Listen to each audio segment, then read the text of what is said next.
Comentar com você nesse vídeo aqui a iminente, quase certa contratação do Corinthians do Matias Rojas, que a partir de agora, se vocês me permitem, até para ficar muito mais tranquilo para os nossos ouvidos aí, vou tratar como Rojas, né? É jogador que pertence ao Racing de Avellaneda, que pode chegar ao Parque São Jorge para ser, possivelmente, tá, gente? Porque em teoria ele possivelmente, chega para ser a melhor contratação de um clube brasileiro na temporada. Estamos falando de um jogador que é um camisa 10 por excelência. Há poucos camisas 10 hoje no mundo, né? Até porque é um jogador pouco fabricado nas canteiras mundo afora. Rojas é uma exceção. Jogador paraguaio, que eu conheço, meus amigos, desde quando ele estava na canteira do Cerro Porteño. É isso mesmo. Eu visitei a canteira do Cerro Porteño quando esse jogador ainda pertencia à canteira. E naquele momento eu já o vislumbrava como um craque do futebol. Para mim, naquele momento ele era tido como, aos meus olhos, ele era tido como um futuro grande jogador do futebol paraguaio. Talvez o melhor em muitos anos do futebol paraguaio. De lá para cá, o que aconteceu para que o Rojas somente agora consiga ser um jogador com tanto destaque, que ele não foi, por exemplo, há 4 anos atrás, há 5 anos atrás, há 3 anos atrás. Vamos explicar tudo isso para vocês agora. E eu quero convencer vocês, eu quero mostrar para vocês aqui por que essa contratação do Corinthians é tão importante. De que Rojas nós estamos falando neste momento. De que Matias Rojas estamos falando neste momento. Tá? Eu quero tocar também outro ponto aqui. Uma provocação aí construtiva, digamos assim, a outros clubes que tentaram a contratação desse jogador e que não conseguiram. Antes de continuar com essa conversa, lembrar vocês aqui que este vídeo tem o patrocínio da 1xBet, que é uma gigante mundial bookmaker, que patrocina as equipes aí gigantescas mundo afora, né? O Barça, por exemplo, o Liverpool, tantas outras, assim como inúmeras competições mundo afora também, como competições aqui do futebol intermediário do Brasil, né? Série C, Série D, geralmente são patrocinadas aí pela 1xBet. Gente, se você curte uma aposta esportiva, por que não apostar por uma gigante do mundo das apostas, né? Aquela que não vai te enganar, aquela que não será envolvida em escândalos de apostas por aí, tá? Essa é a 1xBet, que respeita você como consumidor de várias maneiras. Então, se você tira como a mais confiável também lá na Europa, tá, gente? Então, se você realmente curte uma aposta esportiva e não conhece, eu deixo o link aqui, está na descrição do vídeo e também no comentário fixado. Para lá você se cadastrar. Agora, coloque, por gentileza, o código promocional UANXJOSA, que é muito importante, que vai falar para eles por que você chegou lá na casa de aposta. Beleza, gente? Beleza? Dá essa força aí para o canal, caso você curta uma aposta esportiva. Vamos lá. O Rojas está com 27 anos de idade. Como eu disse, eu conheço desde o tempo da canteira do Cerro Porteño. Um jogador que prometia ser um absurdo, um colosso de jogador, né? Pela habilidade com o pé esquerdo. Ele sabe utilizar muito bem a direita também, mas a esquerda dele é de altíssimo nível, né? Contudo, o jogador sempre teve ali um temperamento que não foi dos melhores, né? Era um jogador que tinha noção do quanto ele era bom, da sua habilidade. Ele experimentava, testava sempre essa habilidade em relação aos defensores e sempre levava vantagem.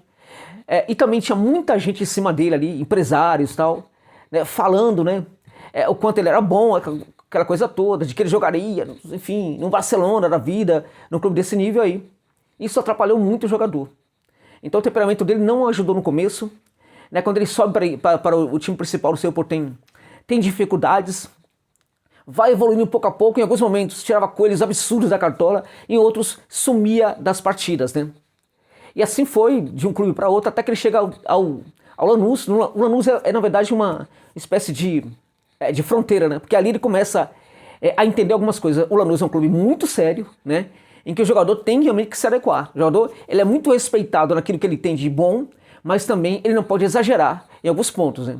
O Lanús é uma comunidade, né? Que tem uma tendência a não somente empoderar o jogador, mas também tornar um ambiente feliz para o jogador e para os seus familiares, né? Então o Lanús não permite certos comportamentos exacerbados ali, alguns temperamentos ali muito exagerados, né, como foi o caso do Matias Rojas no clube. Só que pouco a pouco ele vai entendendo, né, o que está acontecendo, né, dá a demonstração de que vai se adequar a algumas coisas e tal. Então, apesar disso, em algumas situações ali, ele acaba extrapolando e ele acaba deixando o Lanús. Pouco tempo depois, ele faz uma reflexão E aí deixa claro o quanto foi importante a passagem dele pelo Lanús. No Lanús ele entende muita coisa sobre profissionalismo, né? Como ele deveria se adequar, como ele deveria se comportar, e a partir daí ele passa a ser um jogador completamente diferente. Quando ele chega ao Defensa e Justiça, ele começa a ter um entendimento muito mais tático do jogo. Isso já estava acontecendo um pouco no Lanús, mas no Lanús ele tinha muita recomendação para praticar um jogo mais tático dentro de campo. Só que ele não aceitava tanto. No Defensa ele acaba aceitando um pouco isso e vira um jogador taticamente muito mais evoluído do que era até então. A partir do momento que ele começa a se adequar muito mais aos aspectos táticos do jogo, é que ele evolui também, até mesmo, né, na sua qualidade individual como jogador. Então ele vai chegar ao Racing de Avejaneira para se tornar aí também um jogador muito importante. Só que no Racing, ele chega a um clube muito complicado, né? Que estava fazendo uma campanha para mandar embora o próprio técnico, né? Uma campanha ali, presidente bancando o técnico, né? Só que, na verdade, o diretor de futebol bancando o técnico, tentando reconstruir o clube, só que o presidente e os demais dirigentes tentando atacar o técnico de todas as maneiras. O Rojas não entende o que está acontecendo. Era o caso do Becachete, né? Que estava sendo atacado ali pelos dirigentes do Racing, né? Ele não entende muito bem o que está acontecendo, ele não aceita um pouco disso aí. Foi um pouco complicado no começo, né? Mas depois que chegou o Gago ali ao clube, as coisas se apaziguam um pouco ali no Racing e o Rojas passa a jogar muita bola. Ele passa a ser o homem de confiança do Gago. E aí, gente, a gente começa a ver o quê? A gente começa a ver um jogador que para de praticar as irregularidades, né? Porque ele sempre foi monstruoso. O problema tem jogo que ele some, tem jogo que ele joga demais, né? Então, no Racing, sobretudo no Racing, a partir da chegada do Gago, né, já vinha acontecendo antes, mas sobretudo a partir da chegada do Gago, ele passa a ser um jogador muito mais regular. Regularidade em alta, jogando realmente muita bola. E como é que ele joga? Bom, como eu disse, ele é canhoto, tem 1,80 m, é um jogador elegante, é um jogador muito bom no arremate de fora da área, de longa distância, de média distância também. É um jogador que está pisando muito na área ultimamente. É também um jogador brilhante na bola parada, gente. Um jogador que consegue fazer cobrança de faltas muito boas, escanteios também. Aquela bola que vem com efeito impressionante para a área. Então é um jogador que tem ali algumas características muito evoluídas do jogo, né? Características individuais. E digo mais, a partir do momento em que ele começa a aceitar os aspectos táticos ali do jogo, ele passa a ser taticamente também um jogador cada vez mais evoluído. Como é que ele joga? Ele joga pelo setor direito, ele é canhoto que joga de pé trocado pelo setor direito, né? Aproximando mais da área ali, e centralizando, buscando ali uma situação favorável para o remate ou para esse passe. Ultimamente, quando ele chega naquele setor ali da área, no centro da área, ele também muitas vezes ele pratica o drible para entrar dentro da área. Só que o drible dele é algo muito raro. É uma arma que ele utiliza ali, na verdade, para limpar a jogada. Não é um jogador que pratica tanto o drible, ele gosta mais do passe, ele gosta mais de organizar, de passar. Na essência, a gente olha para esse jogador e percebe que durante muito tempo na carreira dele, ele sempre foi muito mais um 8 do que um 10, né? No defensa, que ele é jogado um pouco mais à frente, e isso ele leva também para o Racing, quando ele praticamente vira ali um camisa 10, sendo um jogador que pisa muito na área, né? Que acham que é uma característica muito importante do 10. Contudo, muitas vezes ele também atua como se fosse um 8, então ele pode cumprir essa função de 8 ou de 10, ou seja, no timão ele pode jogar com outro camisa 10 caso o Corinthians queira, não tem nenhum problema, ou pode jogar de 10 também pelo timão. Ele pode atuar, portanto, por esse setor direito, né? Sendo esse ponta ali que aproxima da área. Ele pode também jogar pelo setor esquerdo, né? Mas no setor esquerdo, além de ir ao fundo do campo, ele também pode se aproximar da área e entrar na área. Apesar de jogar, de ser canhoto, quando atua pelo setor esquerdo, também não é um jogador que vai muito ao fundo do campo, tá? Nesse caso, vai precisar, né, do avanço, por exemplo, do Matheus Bidu, que eu não presumo que seja o Fábio Santos mais durante muito tempo, para ir ao fundo do campo, enquanto ele vai tentar trabalhar ali por dentro também, né?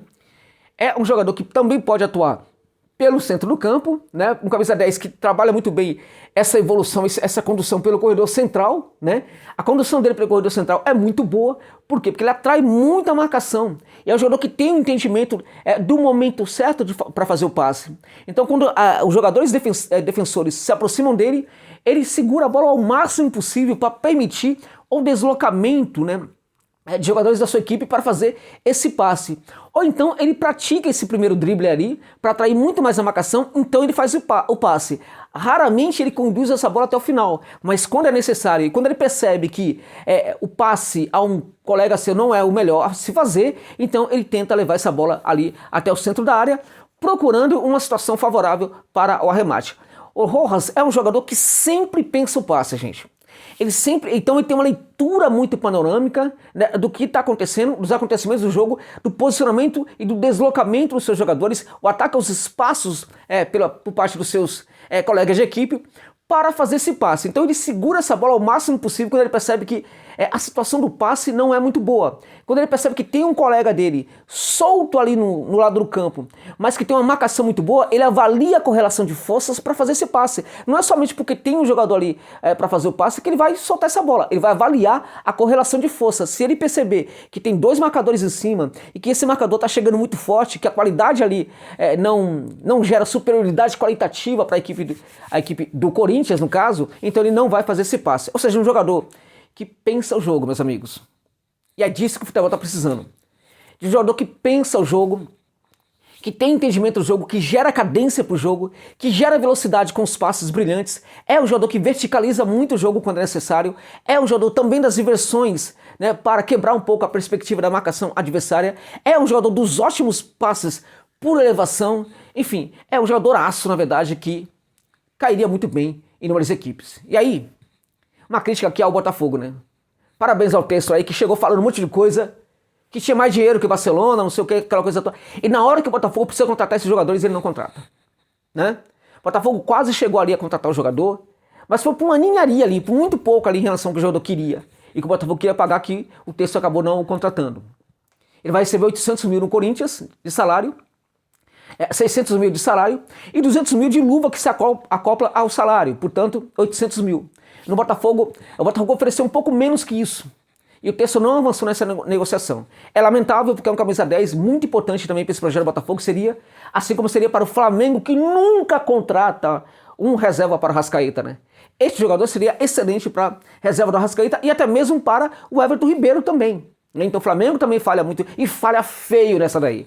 Falha demais. Botafogo falha, Flamengo falha e inúmeras outras equipes aqui do Brasil também falham. A SAF do Vasco, que hoje é uma vergonha já, né? Em virtude de não pagar até mesmo ao Andrei aquilo que deve e outras situações aí, né? Também é uma vergonha. O Bahia poderia contratar esse jogador também. A SAF do Bahia também tá levando aí, né, um pé na bunda por essa contratação do Corinthians e outros clubes também. Enfim, Timão tá contratando um baita jogador que, na minha opinião, olha só, vou falar uma coisa pra vocês aqui, sem medo aí de me dar mal. Não tem nenhum problema se isso acontecer. Mas em teoria, e eu tô colocando aqui em teoria, o Rojas, meus amigos, é o Renato Augusto que joga um pouco mais à frente.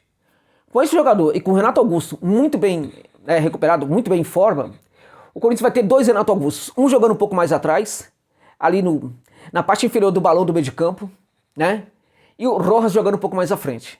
Com esses dois jogadores ali, a meiuca do Corinthians, olha, vou falar pra vocês, o Corinthians corre o risco de ter o melhor meio campo do futebol brasileiro. Tá bom, meus amigos? É isso.